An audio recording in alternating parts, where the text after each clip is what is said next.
எல்லாருக்கும் வணக்கம். இந்த வீடியோவில் ட்ராகன் ஃப்ரூட்ஸ் ரிலேட்டட் உங்களுடைய கேள்வி அனைத்துக்கும் இதில் ஒரே வீடியோ பதிவில் உங்களுக்கு பதிவாக போடுறோம்.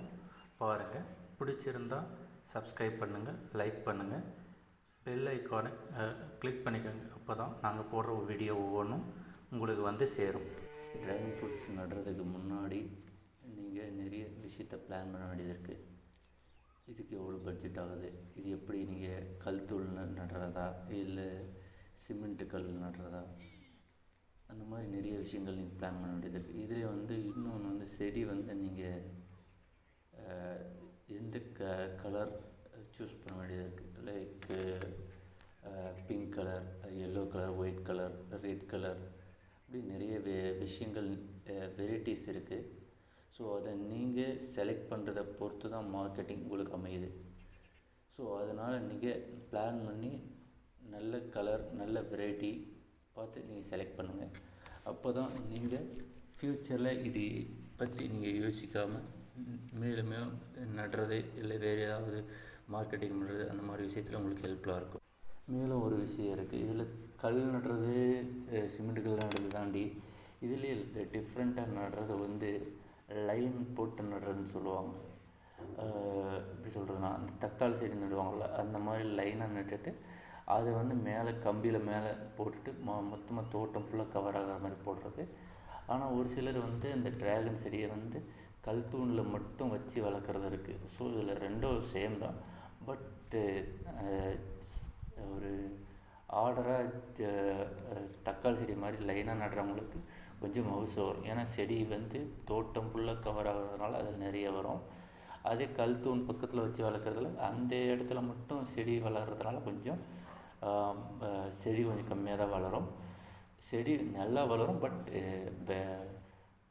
விளைச்சல்ன்றது மற்ற இதை கம்பேர் பண்ணும்போது இது கொஞ்சம் கம்மியாக தான் இருக்கும்.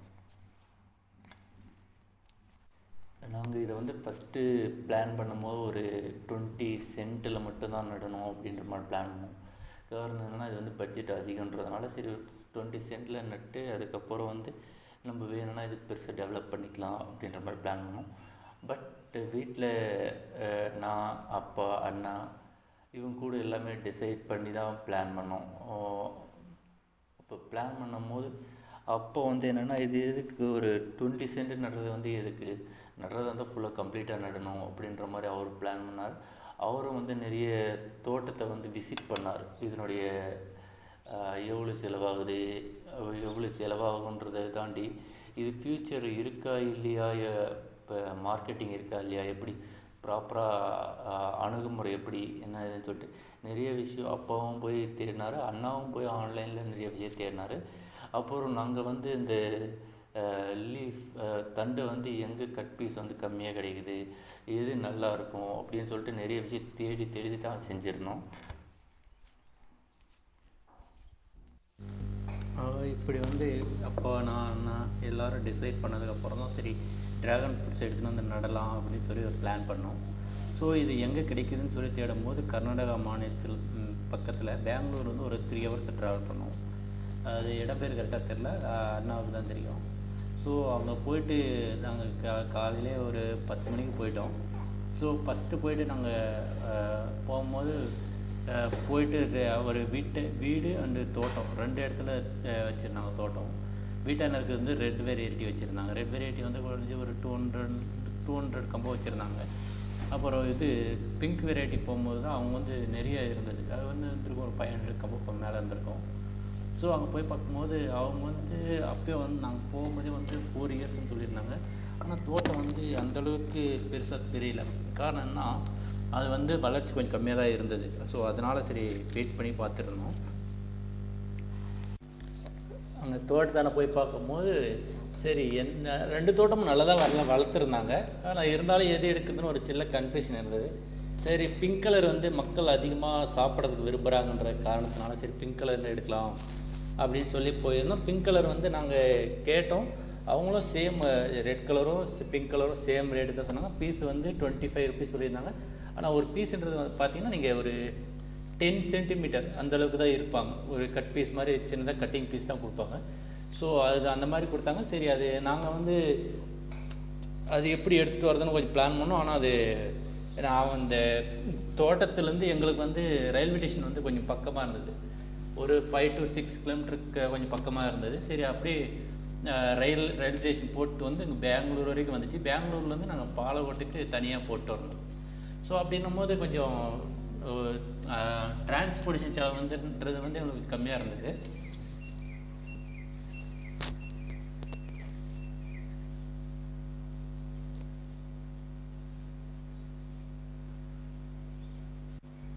அப்படியே பாலவோடு எடுத்துகிட்டு வந்து பாலவோட்டிலேருந்து வண்டியை வச்சு எடுத்துகிட்டு வீட்டுக்கு எடுத்துகிட்டு வந்துட்டோம். ஸோ வீட்டுக்கு எடுத்துகிட்டு வந்து நாங்கள் எப்படி சொல்கிறதுனா கொஞ்சம் வரத்துக்கு ஈவினிங் ஆகிடுச்சு.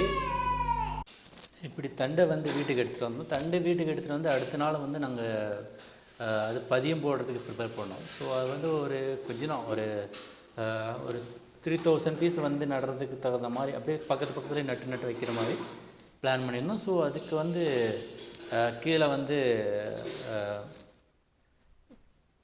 கொத்திட்டு நல்லா பரப்பளவு நல்லா கொத்திட்டு பல மண்ணை கொஞ்சம் வச்சுட்டு அதுக்கு மேலே கொஞ்சம் மாட்டு கொஞ்சம் மிக்ஸ் பண்ணிவிட்டு பாத்தி மாதிரி கட்டிட்டு அதில் வந்து நட்டு விட்ருந்தோம். ஒரு 4-5 பாத்தி வர மாதிரி நட்டுருந்தோம். ஸோ அதில் வந்து நாங்கள் பிங்க் கலர் தனியாக, ரெட் கலர் தனியாக நட்டுருந்தோம். ஸோ அது வந்து செடி வந்து ஸ்டார்டிங்கில் இன்னும் ஒரு 10-20 நாள் பார்த்தா கொஞ்சம் அப்படியே வெயில் காலன்றதுனால வெயில் காலத்தில் டிசம்பர் மந்தில் கொஞ்சம் செடி ஏறி வரல. ஸோ அதனால் என்னடா பண்ணுறதுன்னு யோசிச்சுட்டு இருந்தோம். அந்தளவுக்கு பெருசாக செடி ஏறியே வரல. ஸோ அப்புறம் ஒரு 1.5 மந்த் கழிச்சு தான் கொஞ்சமாவது அந்த குறுப்பு கட்டுறது, கொஞ்சமாவது துளிர் ஏறி மேலே ஏறி வர்றது அந்த மாதிரி தெரிஞ்சு வேறுன்றது அடியில் அப்போ தான் பிடிச்சிது. ஸோ அப்படியே ஒரு 1 மந்த்து 1.5 மந்த் போயிடுச்சு. அப்புறம் அதுக்கு மேலே துளிர் மேலே வரும்போது புழுகு வர ஆரம்பிச்சிது. சின்னது பனிக்காலன்றதுனால கொஞ்சம் பனிக்காலம் அந்த நேரத்தில் கொஞ்சம் இருந்ததுனால புழுகு அதில் ஆட்டோமேட்டிக்காக வந்துச்சு. ஸோ அதுக்கு வந்து மருந்து அடித்து கொஞ்சம் பார்த்துட்டோம்.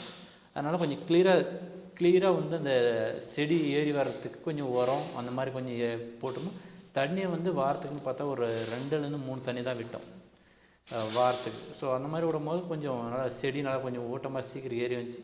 ஒரு 4ஆம் மாதம் பார்த்தோம் செடி பதியம் போட்டது 4ஆம் மாதம் பார்த்திங்கன்னா எல்லா செடியும் ஒரு நட்டதில் ஒரு 80% ஓரளவுக்கு நல்லா எல்லாத்துலேயும் துளிர் தண்டு நல்லா வளர ஆரம்பிச்சிது.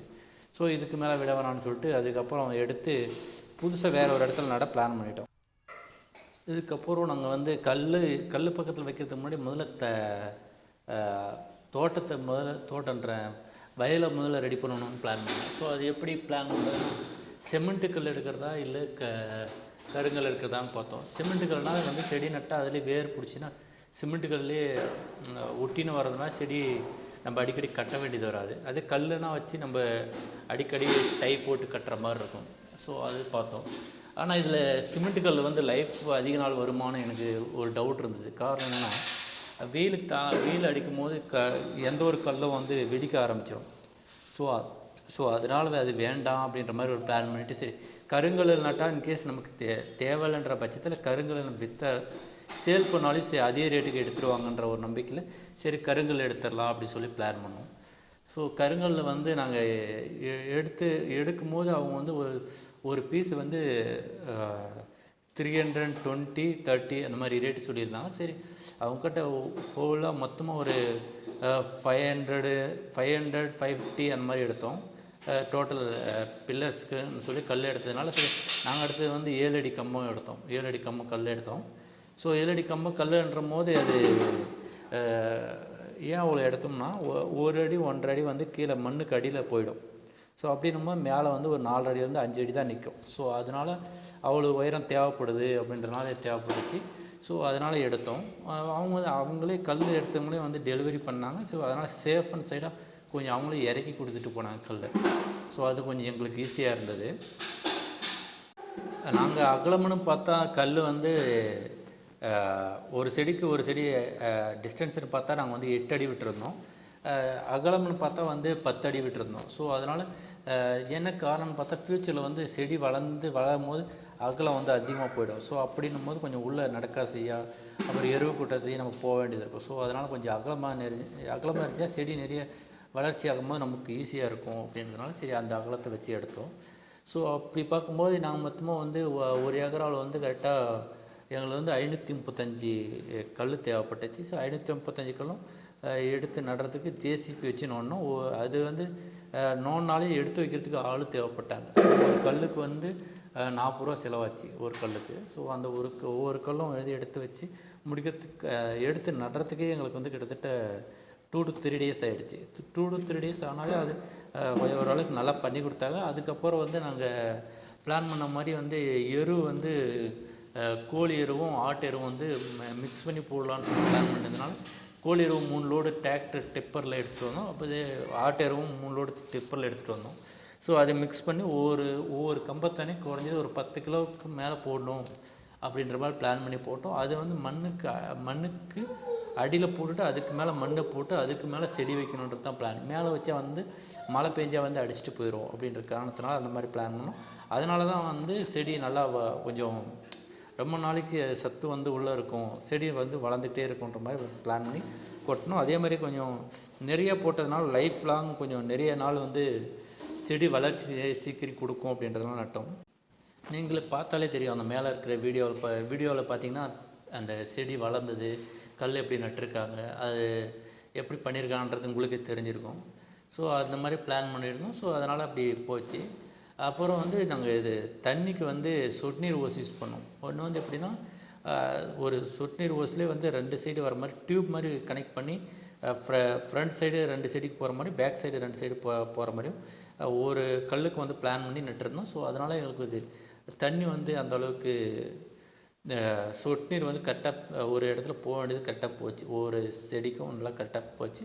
அதனால் ஒரு தரம் போட்டுவிட்டால் ஒரு இருக்கிற எல்லா செடிக்கும் ஆட்டோமேட்டிக்காக தண்ணி போகிற மாதிரி செட் பண்ணோம். ஸோ எல்லாமே இப்போ பிளான் பண்ணிமா நல்லா பாய்ச்சல் வந்துச்சு. செடி நட்டு ஒரு மாதத்துக்குலாம் வந்து செடி வந்து மேலே கல்லுக்கு மேலே கொஞ்சம் வளர ஆரம்பிச்சிது. ஸோ அதுக்கு வந்து நாங்கள் சைடில் கல் பக்கத்துலேயே அப்படியே நெருக்கி கட்டிட்டு வந்தால் செடி வந்து நேராக மேலே வளரும் அப்படின்றனால நெருக்கி கட்டிகிட்டே வந்தோம். ஸோ அப்படி பார்க்கும்போது ஒரு 2 to 3 மந்த்லேயே வந்து ஒரு சில செடியெலாம் வந்து கல்லுக்கு மேலே, அதாவது 7 அடி கல்லில் வந்து 2 அடி கீழே 1.5 அடி கீழே போயிடுச்சு. மற்ற இந்த 5 செடி சொல்லியிருந்தோம், 5 அடிக்கு மேலே கல்லுக்கு மேலே போயிடுச்சு. ஸோ அப்படின்னும் போது நாங்கள் டயர் வைக்கலாம்னு சொல்லி பிளான் பண்ணோம். டயர்னால் மேலே பில்லருக்கு மேலே வைக்கிறது, செடி கீழே விழாமல் இருக்கிறதுக்கு பிளான் பண்ணி வச்சோம். அது நீங்கள் வீடியோவில் பாருங்கள், அதில் டயர் போட்டு கம்பி வளைச்சி வச்சுருப்போம். ஸோ அது பார்த்தாலே தெரியும். ஃபோட்டோஸில் பார்த்தீங்கன்னாவே தெரியும் உங்களுக்கு. மேலே கம்பத்தை வச்சுருப்போம், கம்பத்துக்கு மேலே ஒவ்வொரு தண்டு வந்து மேலே வளைஞ்சிருக்கிற மாதிரி தெரியும் உங்களுக்கு. ஸோ அந்த மாதிரி தான் வந்து ஒவ்வொரு தண்டவளும். ஆனால் கீழே வந்து எந்த ஒரு செடியில் ஒரு தண்டு மட்டும்தான் மேலே போகணும். மேலே போனதுக்கப்புறம் எத்தனை கிளைனாலும் விடலாம்.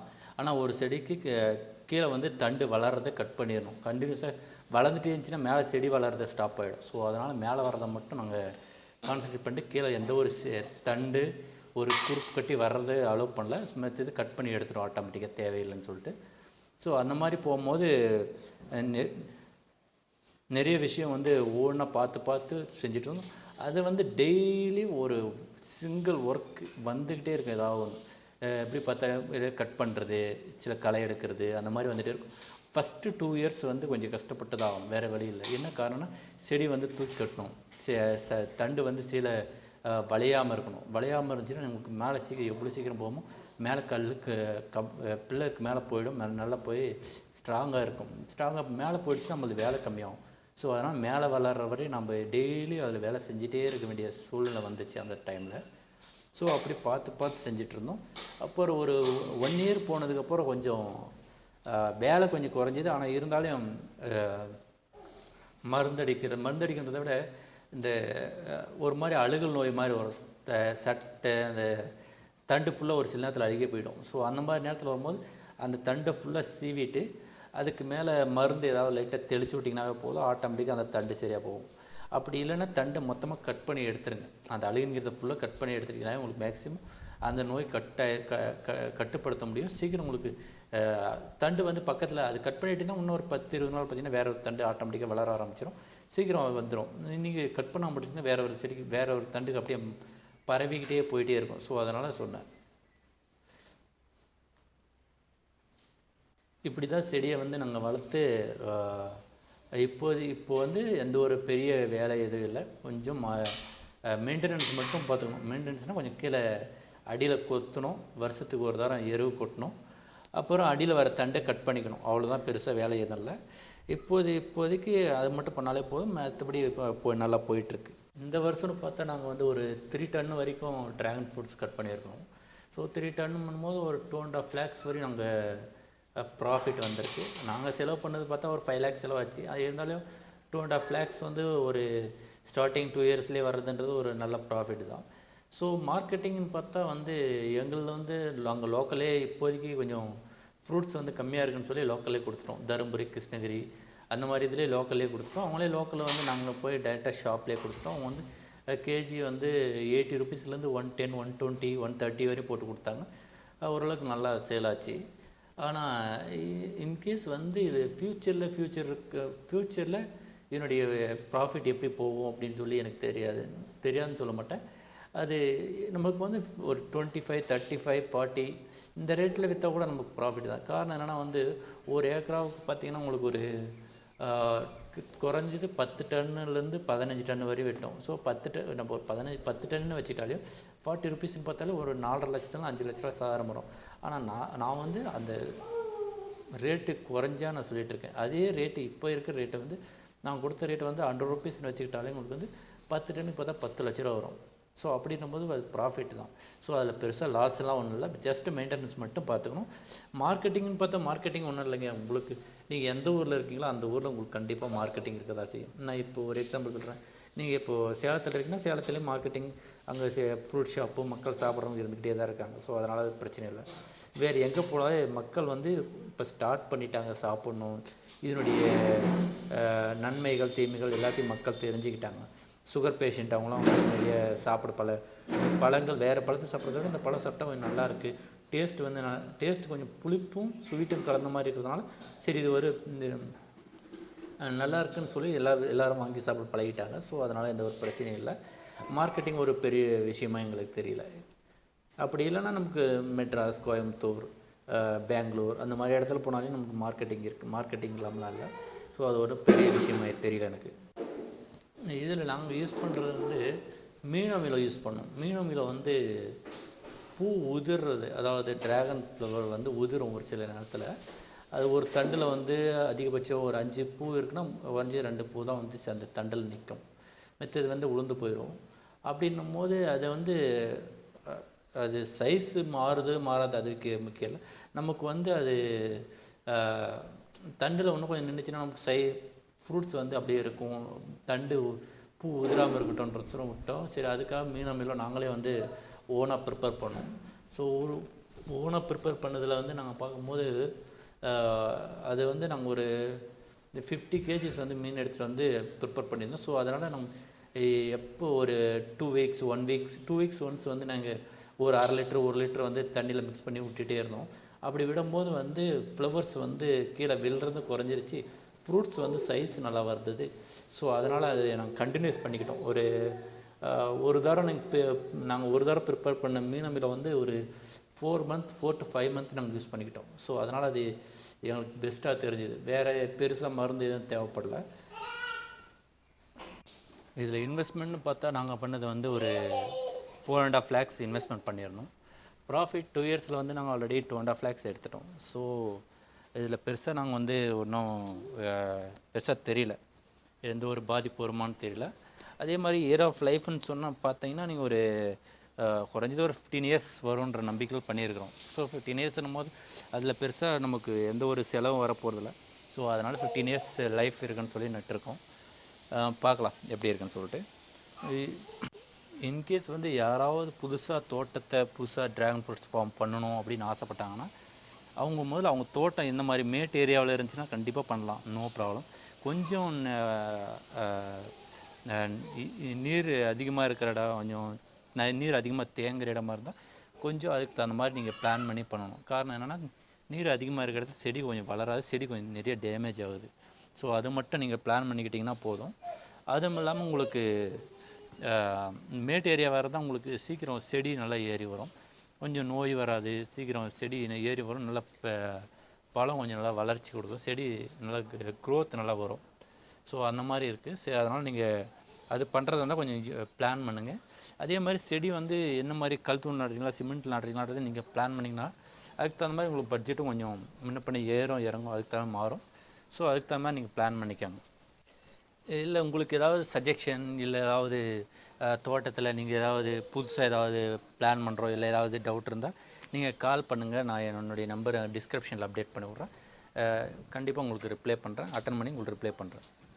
இன்கேஸ் இங்கே தருமபுரி, கிருஷ்ணகிரி, வேலூர், காஞ்சிபுரம், ஆற்காடு அந்த மாதிரி ஏரியா வைக்கிறவங்க யாராவது ஃப்ரூட்ஸ் வந்து தேவைப்பட்டுச்சுன்னா எபோவ் 200-300 கேஜிக்கு மேலே ஃப்ரூட் ஷாப்பில் யாருக்காவது தேவைப்பட்டுச்சுன்னா சொல்லுங்கள். உங்களுக்கு இங்கேருந்து நாங்கள் டெய்லி எங்கள் ஊர்லேருந்து மார்க்கெட்டுக்கு வந்து வண்டி போகுது. ஸோ அதில் அனுப்புகிறோம், நீங்கள் அங்கே எடுத்துக்கோங்க. பார்த்து அன்றைக்கி ரேட்டுக்கு என்ன ரேட் இருக்கோ அன்றைக்கி ரேட்டுக்கு தகுந்த மாதிரி உங்களுக்கு பார்த்து பண்ணி கொடுக்குறோம் ரேட்டும். என் பேர் வந்து ராமச்சந்திரன். நாங்கள் இருக்கிறது வந்து இங்கே தருமபுரி டிஸ்ட்ரிக்ட் காரிமங்கலம் தாலுக்கா அத்திக்குட்டல்ன்ற கிராமத்தில் இருக்கிறோம். அவ்வளோதான், வேறு எதுவும் இல்லை. நீங்கள் பார்த்துட்டு கால் பண்ணுங்கள் ஏதாவது டவுட் இருந்தால். இது இன்கேஸ் உங்களுக்கு ஏதாவது பிடிச்சிருந்தால் லைக் பண்ணுங்கள், சப்ஸ்கிரைப் பண்ணுங்கள், கமெண்ட் பண்ணுங்கள். தேங்க்ஸ் ஃபார் வாட்சிங். தேங்க்யூ. பாய்.